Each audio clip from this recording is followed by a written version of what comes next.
বহুদিনের ইচ্ছা ছিল পুরুলিয়াতে পলাশ ফুল দেখতে যাওয়ার, আর এই বছর সেই ইচ্ছাটাকে পূরণ করেই ফেললাম।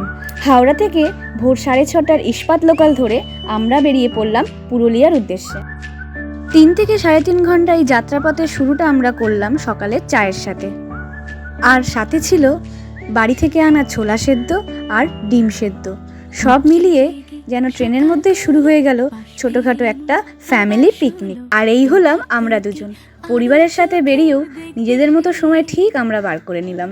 এরই মধ্যে কখন যেন শহরের সেই ব্যস্ত কোলাহলময় জীবনটাকে পেছনে ফেলে এসে আমরা প্রবেশ করলাম সবুজে ঘেরা প্রকৃতির মধ্যে।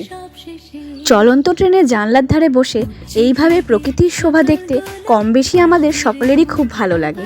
আর যাত্রাপথের কো প্যাসেঞ্জারগুলো যদি ঠিক নিজের মনের মতো হয়ে ওঠে না, তাহলে ঘুরতে যাওয়ার আনন্দটা প্রায় দ্বিগুণ বেড়ে যায়। ঘড়িতে তখন বাজে সকাল 9:30, আর আমরা পৌঁছে গেলাম ঘাটশিলায়।